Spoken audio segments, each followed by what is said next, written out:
जी, राधाकृष्ण दोस्तों, अगर आप भी हिमाचल प्रदेश जेबीटी टेट के लिए अपनी तैयारी कर रहे हैं, तो यह सीरीज़ आपके लिए बहुत ही ज़्यादा इम्पोर्टेंट होने वाली है। जी हाँ, आपने बिल्कुल सही सुना, हम इस सीरीज़ में जो है 300 प्लस प्रीवियस ईयर क्वेश्चन को डिस्कस कर रहे हैं, ताकि आपका टारगेट रहे मैथमेटिक्स के वाले पोर्शन में से 30/30 एग्ज़ाम में लेने का, और जो कि नामुमकिन नहीं, बिल्कुल मुमकिन है। अगर आप नए एस्पायरेंट्स हैं हमारे चैनल के ऊपर, आज ही चैनल को सब्सक्राइब कर लीजिएगा। अगर आप पुराने एस्पायरेंट्स हैं, जो इस सीरीज को ऑलरेडी देखते आ रहे हैं, तो उन्हीं को तो आइडिया है ही। चलिए तो भाई बिना वक्त गवाए आज की इस सीरीज को शुरू करते हैं। आज हम शुरुआत करेंगे क्वेश्चन नंबर 91 से, क्योंकि ऑलरेडी 90 क्वेश्चन हम इस सीरीज के कर चुके हैं भाई। इस सीरीज के अलावा हम पर्टिकुलर टॉपिक वाइज भी जो इंपॉर्टेंट टॉपिक्स है जेबीटी टाइट में मैथमेटिक्स के लिए, उनको भी डिस्कस कर रहे हैं। अगर आपका भी सपना है कि मैथमेटिक्स में 30/30 लेने हैं, तो आज से, अभी से अपनी तैयारी शुरू कर दीजिएगा, कॉपी पेन ले लीजिएगा, क्योंकि मैथमेटिक्स में बिना प्रैक्टिस से आप सोचें कि 30/30 आएंगे, तो वो मुमकिन नहीं। हाँ, मुमकिन है अगर प्रैक्टिस करेंगे, क्योंकि सफल होने के 3 नियम: खुद से वादा, मेहनत ज्यादा, मजबूती इरादा। तो आओ भाई मजबूत इरादे के साथ और इस विजन के साथ कि मैथमेटिक्स में 30/30 लेंगे, आज की इस क्लास का पहला क्वेश्चन करेंगे और इस सीरीज का पार्ट नंबर 6 हम करेंगे, जिसमें 300 प्लस प्रीवियस ईयर क्वेश्चन हम करेंगे। The sum of all positive factor of 84 which are multiple of 7 is. हमसे पूछा है the sum of all positive factor of 84 which are multiple of 7। तो 84 के फैक्टर बताओ जो 7 के मल्टीपल है, और उनका सम आपको करना है भाई।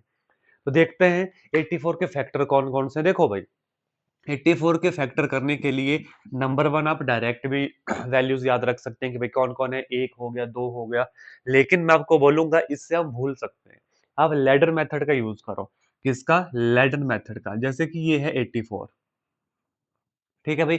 एक तो आपको पता है कि भाई एक तो फैक्टर है ही, एक तो फैक्टर है ही। इसके साथ साथ देखो भाई, 2 से करो इसको, 4 2 जार 8, 2 2 जार 4, ठीक है। तो 2 भी फैक्टर हो गया। अगेन 2 से जाएगा भाई, 2 2 जार 4, 2 1 जार 2। अगेन 3 से जाएगा, 7 3 जार 7 3 है 21, ठीक है। फिर किससे गया? 7 से गया। यही नहीं होगा, 7 3 21 और 7 भाई, ठीक है। अब देखते हैं क्या क्या फैक्टर बने भाई। देखो 1 2 के 3 बना, यस भाई 3 बना। 4 बना, यस 2 2 जार 4, 4 बना। 5 बना, नहीं। 6 बना, यस 3 2 जार 6, 6 बना। 7 बना, यस। क्या 8 बना भाई? बड़े ध्यान से देखो, नहीं 8 नहीं बना। क्या 9 बना? नहीं 9 भी नहीं बना। 10 बना? नहीं। आओ भाई सीधे चलते हैं आगे। देखो 2 2 जार 4 और 4 3 जार 12, 12 बन गया, ठीक है। और क्या 9 तो नहीं है? 8 9 10 11 12 भाई, 9 भी नहीं है, 10 भी नहीं है, 11 भी नहीं है, 12 हमारे पास बना। आगे देखो भाई, 2 2 jar 4, 4 3 jar 12। Is that clear? तो 12 बन गया। इसके साथ साथ देखो, 7 3 21, 21 बना। तो आपके सामने ना फैक्टर बन चुके हैं। अब देखो 7 3 21, 21 2 42, 42 भी इसका फैक्टर है, 82 भी इसका फैक्टर है। कोई और भाई, कोई और गुना भाग जो हमसे रह गई हो, ध्यान से देख लेते हैं। 3 2 6, 6 2 12, 2 2 4, 7 चौके 28। का 28 हमने लिखा? जी नहीं, 28 हमने नहीं लिखा, तो 28 भी इसका फैक्टर बना। 28 से भी ये डिवाइड हो जाएगा, ठीक है। देखो कैसे, देखो क्या किया हमने, 2 2 जार 4, 7 चौके 28, 28 से 84 चला जाएगा भाई, ठीक है। वो भी क्या आ गया? इसका फैक्टर आ गया। चेक कर लेते हैं भाई, जाएगा कि नहीं जाएगा। देखो 84 भाग कितना? 28 है। 2 से जाएगा, 4 2 8, 2 2 4, और 2 से 14 2 28, ठीक है। 14 कम 14, 14 3 42, 28 गुना 3 8 3 24, और देखो 28 गुना 3 8 3 24, 3 2 6 2 8। तो 28 भी बन गया फैक्टर। और सोचो और कौन बनेगा भाई? डस्टर चाहिए, एक सेकंड दीजिएगा। और सोचो और कौन रहा। तो देखो, मैं आपको ना फैक्टर निकालना बता रहा हूँ, आगे का काम तो आप खुद भी कर लोगे कि फैक्टर कहाँ कहाँ से आप देखोगे। तो बस पहले लैडर मेथड यूज करो। अब देखो मल्टीप्लिकेशन करके क्या क्या गुना भाग कर रहे हैं हम, और क्या क्या पॉसिबिलिटी बन रही है। तो देखो भाई, 2 2 4 3 12 7 84 हो गया, ठीक है। 84 लिख दिया हमने, 82 नहीं है, 84 होगा भाई, ठीक है। 84 हमने लिख दिया। कोई और पॉसिबिलिटी? 3 2 6 और 7 6 42, ये लिख दिया हमने। 7 3 21 और 21 गुना 4, 21 गुना 4 84, 21 गुना 2 42। तो मुझे लगता है हमने सारे के सारे फैक्टर जो है 84 के लिख दिए। हमसे बोला है the sum of all positive factor of 84 which are multiple of 7। 7 का मल्टीपल भाई, एक और पॉसिबिलिटी रह गई भाई, देखो 7 टू जार 14, वो हमने नहीं लिखा। देखो 7 गुना 2, वो हमने नहीं लिखा। ठीक है, तो ये बन गए। अब 7 के फैक्टर हमें बोला है, 7 हो गया, 14 हो गया, 28 हो गया, 42 हो गया, 84 हो गया। तो यही तो बोला, इन्हीं का तो सम बोला है बस। अब कर दो सम, 84, 28, 42, 14 और 7 भाई, कितना आ गया, 8 4 12, 12 और 2 14, 14 4 18, 18 और 7 19, 20 21, 22 23 24 25 भाई, कैरी 2, 8 और 2 10, 10 2 12, 12 4 16, 16 और 1 17, 175। क्या है ऑप्शन भाई? कुछ तो गड़बड़ हो गई है ना? क्या हमने नहीं लिखा, एक बार फिर से जमा कर लेते हैं भाई। देखो 8 4 12, 13 14, 14 4 18, 18 7 18 19 20 21 22 23 24 25, कैरी 2, 8 2 10, 11 12, 12 4 16, 16 और 1 17, 175। क्या कुछ हमने ऐसा है जो अच्छा देखो 21 भी है, 7 का मल्टीपल 21 भी है, वो हमने ऐड नहीं किया, तो भाई ऐड करो, उसको भी ऐड करो। देखो 5 और 1 6, 7 और 2 9, 196 will be our right answer. है option? Yes, option number D हमारा सही जवाब है। देखो जमा करना तो आप सभी बच्चों को आता है। मैंने यहाँ पे आपको ये बताया कि जब इन्होंने कहा कि इसके गुणनखंड निकालो, इसके फैक्टर निकालो, तो आप ये सारे फैक्टर कैसे निकाल पाओगे? ये सारे फैक्टर निकाल पाओगे आप इस लैडर मेथड से, कि पहले इस लैडर मेथड का यूज करो। देखो कैसे कैसे गुना भाग करके मैंने सारे के सारे फैक्टर लिखे, ये आपको सीखना पड़ेंगे। एग्जाम में डायरेक्ट करने जाओगे तो वहां पे बहुत ज्यादा समय लग जाएगा, अदरवाइज ये याद ही नहीं रहेंगे अगर क्रैम भी करना है। तो सबसे आसान तरीका मैंने आपको क्या बताया भाई, यहाँ पे पढ़ो, जितनी भी गुणांक की मल्टीप्लिकेशन बन जाती है वो सारे के सारे क्या होंगे, फैक्टर होंगे। तो आई होप क्वेश्चन आपको अच्छे से क्लियर हो गया होगा। देखो भाई, जिस दिन हम 300th क्वेश्चन करेंगे ना, जिस दिन हमारा अंतिम क्वेश्चन होगा 300, उस दिन आप देखना, उस दिन आप खुद को एनालाइज करना और बताना मुझे कि कितना कॉन्फिडेंस बिल्ड हुआ आपके अंदर इस स्टैट एग्जाम में आपके मैथ्स के पोर्शन के लिए। क्वेश्चन नंबर नेक्स्ट देखेंगे। The smallest common multiple of 30 45 and 60 between 200 and 400 divide the largest common factor of 15 24 45 is equal to. क्या हमसे पूछा है, क्वेश्चन बड़े ध्यान से पढ़ना एग्जाम में। 200 और 400 के बीच में 30 45 60 का सबसे छोटा साझा गुणज यानी कि एलसीएम डिवाइड करना है 15 24 45 का सबसे बड़ा यानी कि हाईएस्ट कॉमन फैक्टर एचसीएफ। हाँ भाई देखते हैं, एलसीएम ऑफ किसका, 30 45 60 भाई, इसका एलसीएम, और एचसीएफ किसका, एचसीएफ है हमारे पास 15 24 45, 15 24 45 भाई। देखते हैं, एचसीएफ तो डायरेक्ट निकल जाएगा भाई, देख के पता लग जाएगा what is HCF, highest common factor. तो 15 और 45 का तो आ गया कितना, 15, 15 आ गया, और 15 और 24 में कॉमन क्या है, 3 है कॉमन, तो एचसीएफ कितना आ गया, 3 आ गया। ठीक है, अब आप कुछ बच्चे हो सकते हैं जिनको ये एचसीएफ निकालना ना है, तो भाई इसका मतलब आपने प्रीवियस सेशन अच्छे से नहीं देखे। प्रीवियस सेशन देखो अच्छे से, वहां पे मैंने बड़ी डिटेल से समझाया हुआ है। अब 30 45 60 का एलसीएम यहीं पे निकाल लें,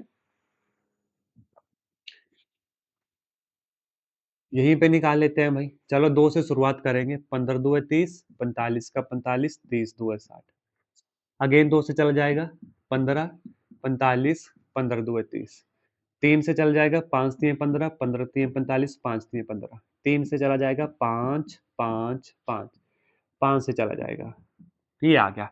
कितना बना ये देखते हैं, 5 3 15, 15 2 30, ठीक है, और 3 2 6, तो 30 गुना 6 180, 180 क्या आ गया, इसका एलसीएम आ गया। अब क्वेश्चन बोला है the smallest common multiple between 180 and 400, 200 and 400 के बीच में। अब इसका कोई मल्टीपल बताओ भाई, 200 और 400 के बीच में, इसका डबल कर दें, 18 दुए 36 360, 200 और 400 के बीच में हो गया ना। Divide the largest common factor, इसको डिवाइड करना है एचसीएफ, जो कितना आया 3, कितना आया 12 3 36, 120 will be our right answer. क्या ऑप्शन है, हाँ भाई चेक करो, option number B will be the सही जवाब। देखो मैंने पहले भी कहा, सही डायरेक्शन में बढ़ेंगे, सही डायरेक्शन में प्रैक्टिस करेंगे, तो आराम से आपका टेट एग्जाम में मैथमेटिक्स का पोर्शन सॉल्व हो जाएगा। और बहुत समय भी नहीं लगेगा। 30 क्वेश्चन होते हैं जिसमें कुछ क्वेश्चन लेंथी आते हैं, बाकी क्वेश्चन टू द पॉइंट हो जाते हैं, मतलब क्वेश्चन देखा, आंसर निकल जाता है। लेकिन पढ़ना पड़ेगा, ठीक है? तो आज ही चैनल को सब्सक्राइब कर लो भाई। हाँ, ये सीरीज अच्छी लग रही है, सुनना मेरी बात ध्यान से, अगर ये सीरीज अच्छी लगी है, चाहते हैं 300 क्वेश्चन तक मैं पूरा प्रिपेयर करूँ, अभी के अभी कमेंट में यस कीजिएगा। आप क्लास देख लेते हैं लेकिन यस टाइप नहीं करते। आपके यस से क्या होगा, हमें पता चलता है कि हाँ भैया आप पढ़ भी रहे हैं या नहीं पढ़ रहे हैं। होमवर्क का आंसर तो आप करते नहीं हो, मैंने इतने अपनी क्लासेस ले ली भाई, और एक भी क्वेश्चन में जहाँ पे होमवर्क था वो आपने किया नहीं है। हाँ, कुछ बच्चे करते हैं भाई। ध्यान से पढ़िए, कम पढ़िए, अच्छा पढ़िए, ज़्यादा सोर्सेज़ नहीं रखने हैं, भई यहाँ से भी पढ़ लूँ, वहाँ से भी पढ़ लूँ, जहाँ सबसे अच्छा लगता है वहाँ से पढ़िए, लेकिन ये सभी प्रीवियस ईयर क्वेश्चन कीजिए, यहीं से आपके क्वेश्चन जो है एग्ज़ाम में आते हैं भाई। हल्के में मत लेना मैथमेटिक्स के पोर्शन को। बड़े आराम से आप यहाँ पे 30 नंबर ले सकते हैं। जी हाँ, मैं 30 कह रहा हूँ, पूरे 30 ले सकते हैं, लेकिन अगर अच्छे से पढ़ेंगे। 10,000 plus 10 100 plus 10 10 is equal to 10,000 10 10 दहाई बराबर। भाई ये तो 10,000 10 और क्या है, देखो 10 100 1000 होता है, एंड 10 दहाई बराबर, 10 दहाई बराबर, ठीक है, कितना आ गया, 0 0 1 1 1, 111 0 0 है option, 111 0 0, yes, we have our option number C, काम खत्म। अब देखो ये वो क्वेश्चन है ना जो 1 सेकंड में एग्जाम में सॉल्व हो जाएंगे, और यहाँ का जो समय बचेगा वो जाएगा आपके प्रॉफिट लॉस वाले क्वेश्चन पे, वो जाएगा डिविजिबिलिटी वाले क्वेश्चन पे, जो लेंथी क्वेश्चन होते हैं। इसके अलावा बच्चों अगर मान लो कोई टॉपिक आपका टिपिकल आपको लगता है वो समझ नहीं आता, आप कमेंट में लिखिएगा अपना टॉपिक, नेक्स्ट क्लास उसी टॉपिक के ऊपर भी ली जाएगी। एक भी बच्चा ऐसा नहीं होगा यहाँ पर मेरी क्लासेस के बाद जिसको मैथमेटिक्स में कम से कम 25 सुपर मार्क्स ना है भाई, अगर वो इन सभी क्लासेस को देख लेते हैं, लेकिन क्लासेस पूरी देखना पड़ेगी। और जिस भी टॉपिक में डाउट होगा कमेंट कीजिएगा, नेक्स्ट क्लास उस टॉपिक के ऊपर आएगा और वो टॉपिक मजबूत होगा आपका। ये क्लासेस हैं आपके जेबीटी टेट में मैथमेटिक्स को मजबूत करने की। चाहते हैं ना मजबूत करना? आओ नेक्स्ट क्वेश्चन पढ़ो। The sum of two positive numbers is 63. If one number x is double the other, then the equation, दो धनात्मक संख्याओं का योगफल 63 है यदि उनमें से एक संख्या दूसरी संख्या की दोगुनी है। देखो एक x मान लो, एक 63 माइनस एक्स मान लो। अब आप बोलोगे सर ऐसा क्यों माना, देखो भाई इजी हो जाता है क्वेश्चन करने को, इन्होंने बोला सम 63 है, दोनों को सम करो, x से x कटेगा, काम हो गया। अब क्वेश्चन पढ़ो, इन्होंने बोला ये जो नंबर हमारा है इज डबल द अदर, ये जो नंबर है इक्वल किया दूसरे का क्या है भाई, डबल है। अब कौन सी इक्वेशन सही होगी, अब जैसे आंसर है उस हिसाब से इसको चेंज कर देते हैं। तो x बटे इसको नीचे ले आओ भाई, 63 minus X it is equal to 2, बस क्रॉस मल्टीप्लाई किया, वो भी कैसे, ऑप्शन देख के, x बटे 63 minus X it is equal to 2, वो भी कैसे मैंने किया, ऑप्शन देख के मैंने किया। क्वेश्चन क्लियर हो गया, option number D will be the सही जवाब फॉर दिस क्वेश्चन। देखो ये क्वेश्चन है जो समय बचाएंगे एग्जाम में, लेकिन समय बचेगा तभी जब आज आपने समय दिया होगा। आज आपके समय की थोड़ी सी इन्वेस्टमेंट आपके टेट एग्जाम में आपको पूरा बेनिफिट इसका देगी। आज समय दे दीजिएगा, फिर एग्जाम में समय नहीं लगेगा। अ cube has volume of 125 centimetre cube, area of its one face. Cube क्या होता है भाई, घन। इसका वॉल्यूम कितना होता है, इसका वॉल्यूम होता है साइड की क्यूब, ठीक है, फॉर्मूला भी याद हो गया। बोला क्या है, बोला है ये है 125 सेंटीमीटर क्यूब, तो इसकी साइड ए से अगर मैं डिनोट करूं तो कितनी आ गई, 5 पंजे 25 पंजे 125, that is 5 will be the side of this cube. हमें क्या बोला, इसके एक फलक का क्षेत्रफल, यानी कि ये जो एक साइड है, ये साइड कैसी है देखने में, क्या है ये है स्क्वायर हमारा, क्या है ये है स्क्वायर हमारा। घन क्या होता है, पता है ना, घन क्या होता है, एक घन होता है, घनाभ होता है, घनाभ का एक साइड रेक्टेंगल होता है और घन की एक साइड स्क्वायर होता है। स्क्वायर का क्या पूछा है, एरिया, जो किसके बराबर होता है, साइड स्क्वायर, साइड कितनी 5, तो कितना आ गया 25 centimetre square will be our right answer, है option, yes, option number C will be the सही जवाब। कितना समय लगा, 20 से 25 सेकंड लगे, 20 से 25 सेकंड लगे भाई। ऐसे ही एग्जाम में लगेगा, लेकिन प्रैक्टिस चाहिए। देखो नेक्स्ट क्वेश्चन पढ़ो, 2 kilometre 5 metre is equal to, कितनी बार मैंने आपको कहा कन्वर्जन के क्वेश्चन आएंगे, तो अच्छे से समझ लो।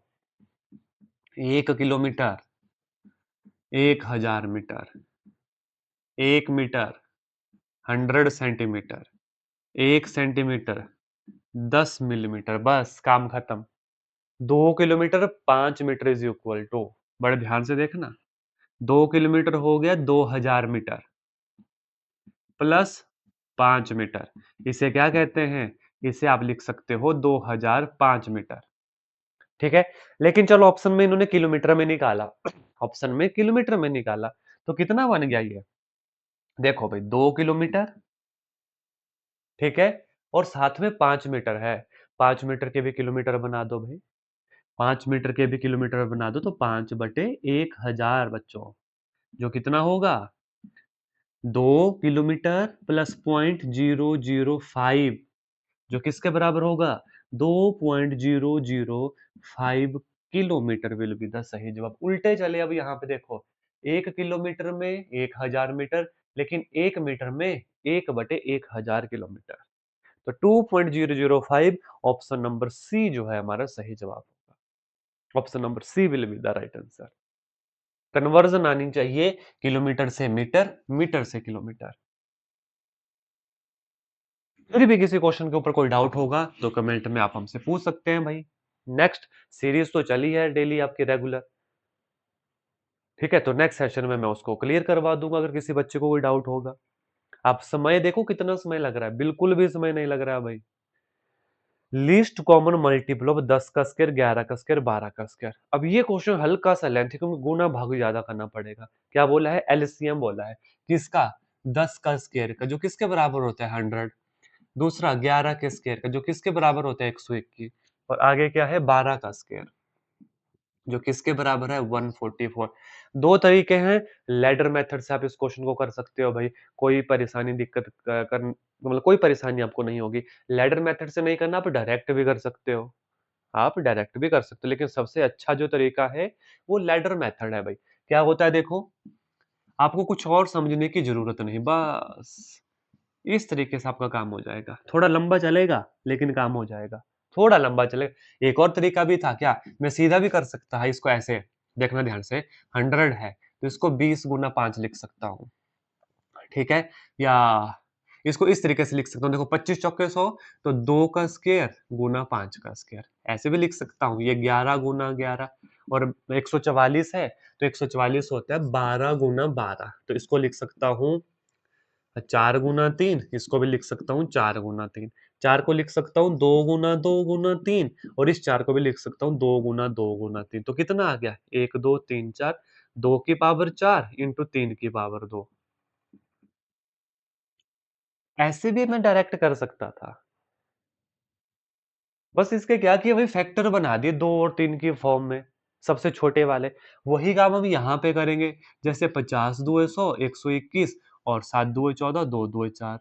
वही यहाँ पे करूंगा 2 से, 25 × 2 = 50, 121, और 36 × 2 = 72। अगेन 2 की पावर 4 तक जाना पड़ेगा हमें, देख लेना चाहे, 2, 25, 121, 18 × 2 = 36, आगे देखो 2, 25, 121, 9 2 18, 3 कितना है? 3 2 तक है, तो 2 3 आएंगे यहाँ पे, पक्का आएंगे। देखो 25, 121, 3 3 जार 9, एक और 3 आएगा, देखो 25, 121 और 1।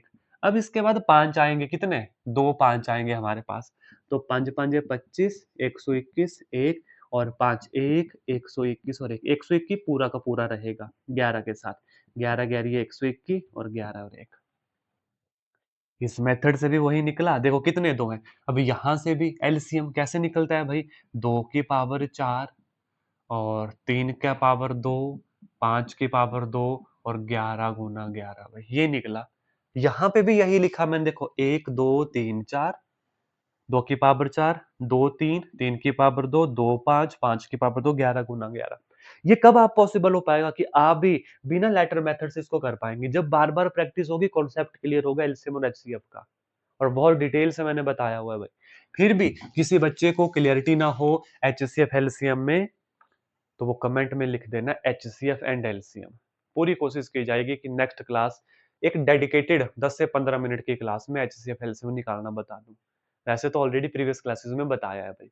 हो सकता है नए बच्चे जुड़े, नए बच्चे इसकी वीडियो देखें, तो हो सकता है ना आता हो, तो बेझिझक कमेंट में लिख सकते हैं। बस इनको गुणा करो, वो आपका काम हो जाएगा। 121, 2 दूए 4 दूं 8 दूए 16, 3 तिये 9, 5 पंजे 25 बस। जो गुणा करके आएगा वो हमारा आंसर हो जाएगा। अब भाई देखो 5 है तो 0 0 तो जरूर आएंगे, सभी में 0 0 है। तो इस क्वेश्चन का आंसर आप मुझे करके अब देंगे, क्योंकि अगर मैं गुना यहाँ पे करने लगूंगा बहुत समय लग जाएगा। तो क्वेश्चन नंबर 97 कमेंट में जरूर लिखना। अभी क्लास को पॉज करो, जी हाँ अभी, और लिखो कमेंट में question number 97 it is equal to, क्या आंसर आएगा अभी लिखो भाई, मैं समय दे रहा हूं आपको। क्लास को पॉज करो, गुणा करो और इसका आंसर लिखो, इन्हीं में से एक होगा। अगर मैं अभी गुणा करने लग जाऊंगा तो बहुत समय लगेगा। तो मैंने पहले कहा ना, कुछ क्वेश्चन ऐसे आएंगे जो आपका पूरा 1 मिनट लेके जाएंगे, 1 से 1.5 मिनट ले जा सकते हैं। तो ये समय बचेगा उन क्वेश्चन से जो क्वेश्चन छोटे हैं भाई। कर लिया ना कमेंट? देखो आपके कमेंट करने से मुझे ये पता चलता है कि आपको अच्छे समझ आ रहा है या नहीं आ रहा है। तो फिर उस हिसाब से नेक्स्ट क्लास बनाई जाती है।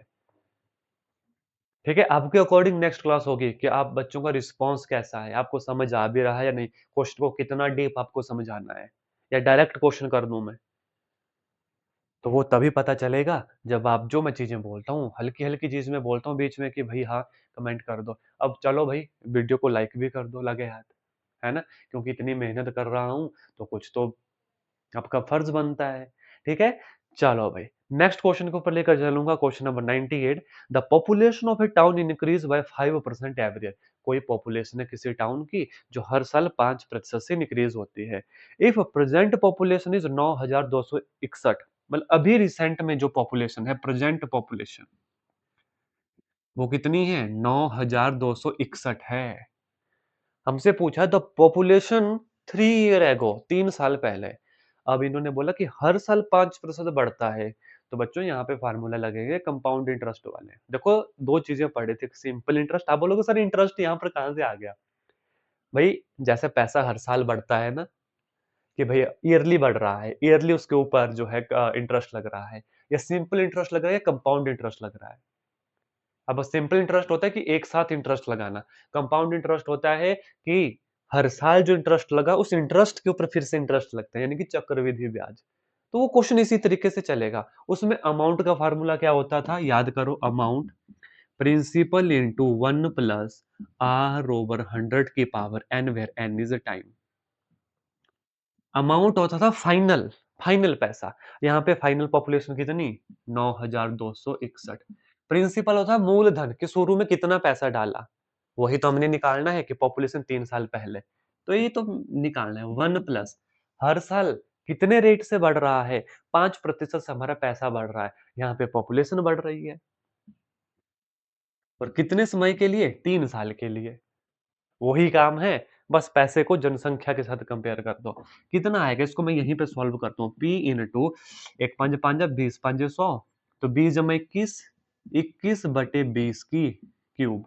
अब मैंने आपको हमेशा कहा है कि मेरी बात याद रखना कि नितेश सर ने आपको ये कहा है कि आपके टेट एग्जाम में, जेबीटी टेट एग्जाम में कभी कैलकुलेशन बड़ी नहीं होगी।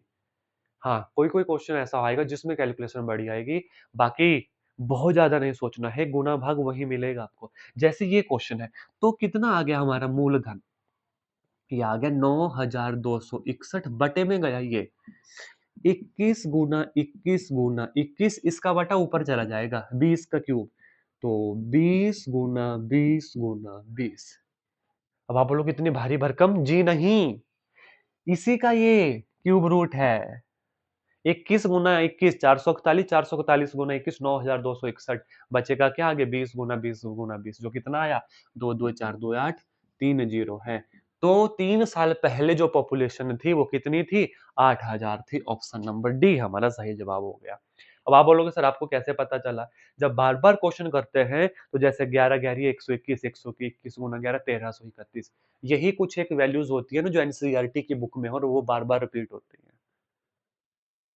और दूसरी बात ये याद रखना, मैंने आपको कहा है कभी कैलकुलेशन बड़ी नहीं होगी। ऐसी कैलकुलेशन देखी तो पक्का कुछ ना कुछ कटेगा। तो सबसे काटने से पहले 21 21 को गुना करना था, इसको भी गुना करना था। क्यों? क्योंकि यूनिट प्लेस के ऊपर कितना है, 1 है।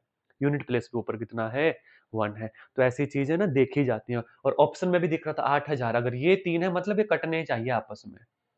तो ऑप्शन के ऊपर भी एक नजर रखनी है।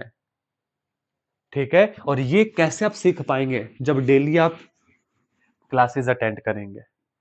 ठीक है, जिस तरीके से मैं बता रहा हूं उस तरीके से समझेंगे क्वेश्चन को। देखो, क्वेश्चन को रटना नहीं है। हाँ, जिन क्वेश्चन को रटना होगा वो मैं रटाऊंगा आपको बाद में, एग्जाम के समय में वो मैं रटाऊंगा भी कि इनको याद कर लो, ये क्वेश्चन आने वाले हैं। लेकिन अभी समय है, अभी समझ लेंगे अच्छे से।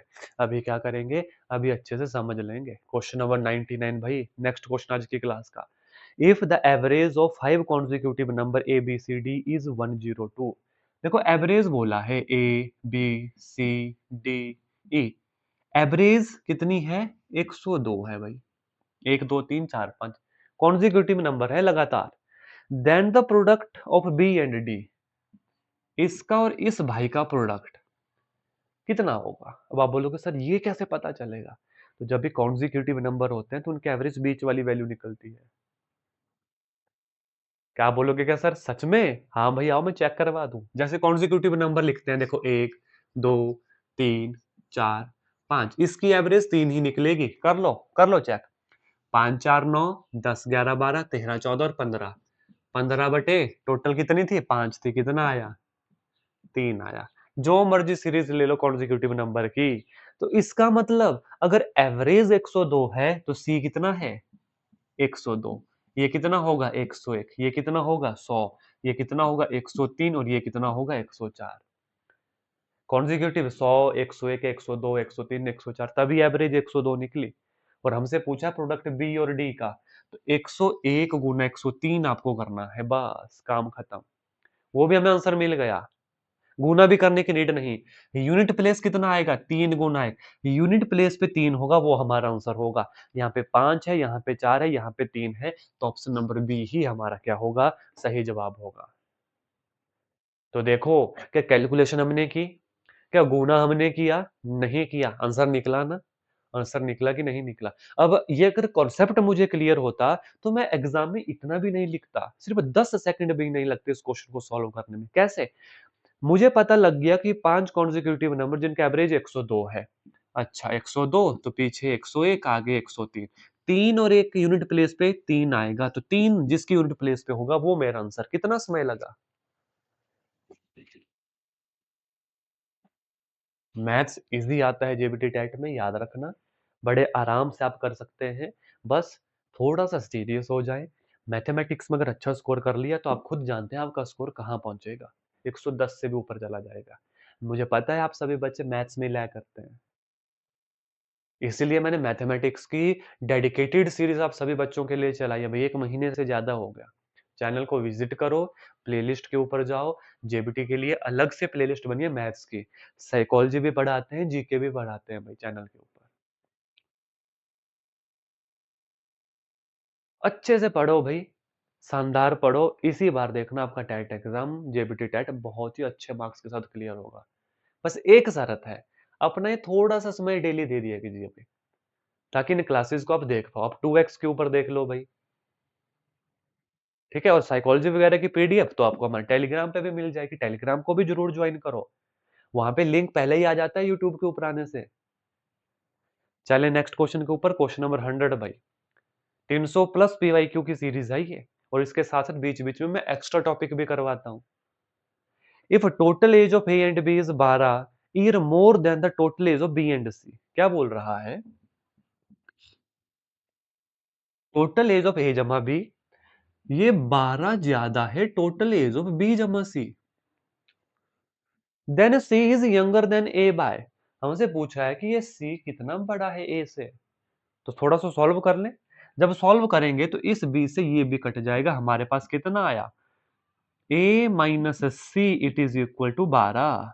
तो कितना साल बड़ा है? 12 साल यंग, अच्छा छोटा है, 12 साल छोटा है। आप छोटा बोल लो चाहे बड़ा बोल लो। मैं आपको बोल रहा हूं, आपका आप हो एक, मान लो आप हो 30 साल के, माफी चाहूंगा। आप हो कितने साल के? 25 26 साल के, चलो 25 लिख देता हूँ। चलो आपको कोई भाई है जो 20 साल का है, मैं बोलूँ भाई कितना गैप है बीच में, आप बोलोगे 25 माइनस भी 5 साल का है।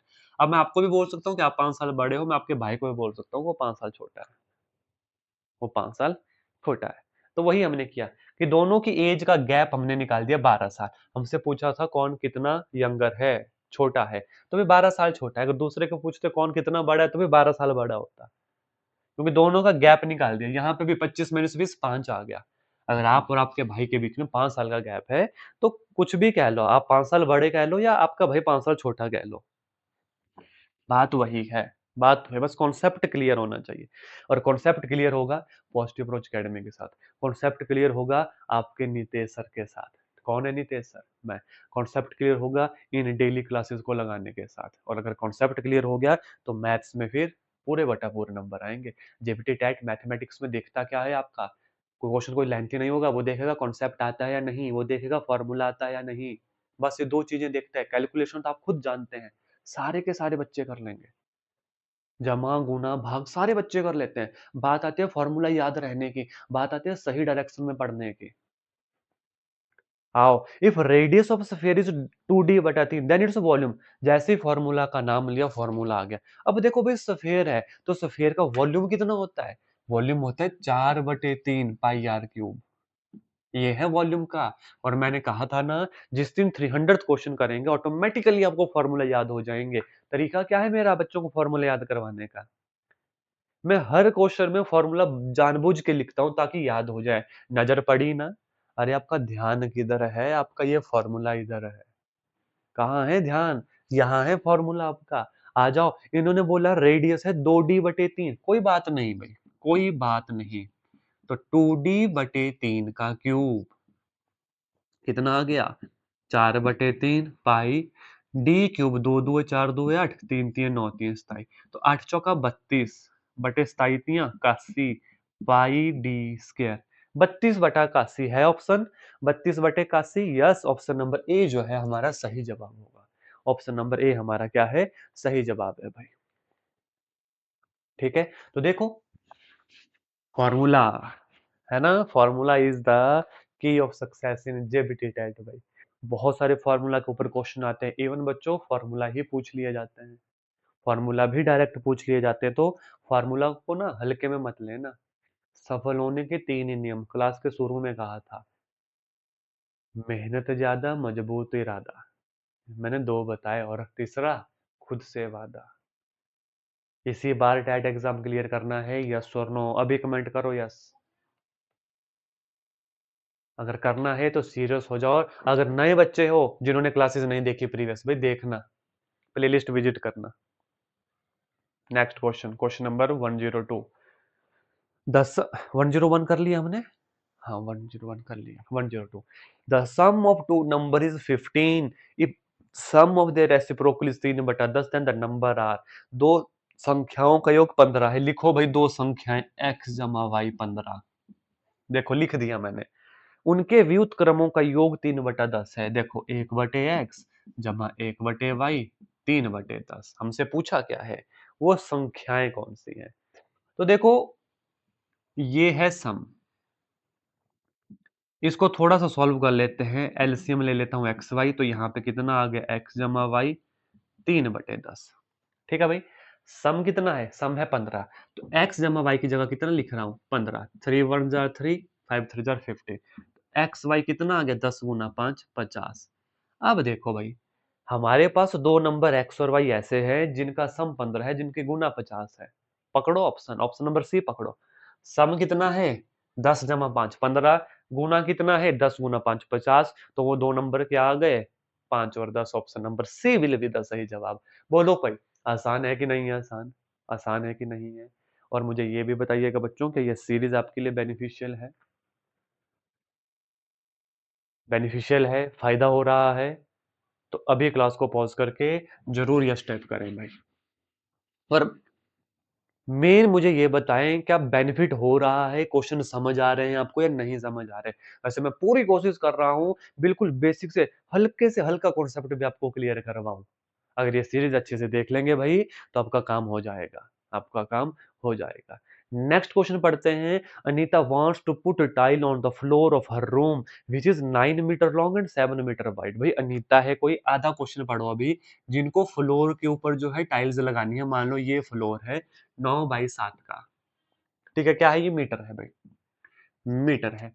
ठीक है भाई, हमसे पूछा है among the following size of tile, जो ऑप्शन दिए हैं जिनमें टाइल लगेंगे। भाई देखो टाइल कैसे लगती है, ऐसे लगेगी ना, तो टाइल की भी अपनी डायमेंशन होगी। Which one should she buy so that the floor is tile without cutting any tile. मतलब वो बोल रहा है कि कितने साइज की टाइल्स लें कि भाई यहाँ पे हम पूरी जगह टाइल्स लगा लें और कोई कटिंग ना बचे, कोई कटिंग ना बचे। ऐसा कब पॉसिबल हो पाएगा, जब टाइल का साइज फ्लोर के साइज को डिवाइड कर देगा, यानी उसका मल्टीपल होगा, तभी ये चीज पॉसिबल है ना। अगर अदरवाइज अगर फ्रैक्शन में आ गई तो इसका मतलब है तब तो वहां पे कोई ना कोई टाइल कटेगी भाई। टाइल पूरे लगने का मतलब है कि जितना फ्लोर है उतनी साइज की टाइलें इसमें लग जाए, नहीं पूरा का पूरा डिवाइड कर दे उसको। अब टाइल के साइज आपके सामने, फ्लोर का साइज है 9 मीटर, अब टाइल का है सेंटीमीटर में, तो पहले तो 9 मीटर को 900 बाय 700 सेंटीमीटर कर लो। अभी हमने पढ़ा 1 मीटर में 100 सेंटीमीटर। अब ऐसा ऑप्शन देखो जो इन्हें डिवाइड कर रहे हैं भाई, ऐसा ऑप्शन देखो जो इन्हें डिवाइड कर रहे हैं। भाई 35 है, 35 है, 35 इसे तो डिवाइड कर रहा है, 35 दुआ 70, लेकिन 35 900 को डिवाइड नहीं करता। दोनों डिवाइड होने चाहिए। तो एक ही ऑप्शन मुझे दिख रहा है, ऑप्शन नंबर डी भाई।